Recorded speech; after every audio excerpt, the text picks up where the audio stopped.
ഇത് വൈസിറ്റി. നീ കളിച്ചിട്ട്? ഓ സോറി, കണ്ടിട്ടില്ലേ ഇത്? ക്ലാസ്സിലെല്ലാരും ഈ കളിയെ പറ്റിയൊക്കെ പറയുന്ന. ഇതൊക്കെ കളിച്ച് മടുത്തത് ഞാൻ. ഇതിനകത്തെ എനിക്ക് വീടുണ്ട്, സ്വന്തമായിട്ട് കാറുണ്ട്, അല്ലെങ്കിൽ ഇഷ്ടമുള്ള കാർ എടുക്കാം. പേടി വെച്ചാ പോലീസ് വരും. ഇതിനകത്ത് ഞാൻ ഒരു ചെറിയ കോടീശ്വരനാ ഇതിനകത്ത്. അതൊക്കെ പറ്റൂ ഇതില്? പിന്നെ അല്ലാതെ ഇതൊക്കെ ജീവിതത്തിൽ ഒരിക്കലും കളിക്കണം. ഇക്കാലത്ത് ഇച്ചിരി കളിക്കാൻ തരുമെന്ന് ചോദിച്ചാലാ? ചോദിച്ചു നോക്കാം. എനിക്ക് ഇച്ചിരി കളിക്കാൻ തരുമോ? കൂട്ടുകാരത്തൊക്കെ ഒന്ന് പറയാനേക്കാ, ഒരു ഇച്ചിരി ഒന്ന് കളിക്കാന്ന് വെക്കാം. അല്ലെങ്കിൽ ഇത്തിരി നേരം കാർ ഓട്ടിച്ചോ നീ, ഞാൻ ഇപ്പൊ വരാം. നിനക്ക് അത്ഭുതങ്ങളിൽ വിശ്വാസമുണ്ടോ?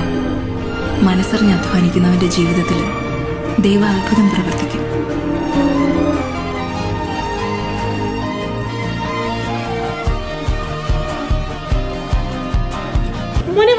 നമുക്ക് പോകുന്ന വഴി ശലാകൊച്ചയുടെ വീട്ടിൽ കയറാവുള്ളേ. ഇറങ്ങി, പെട്ടെന്ന് ഇറങ്ങി. ഇപ്പോഴാ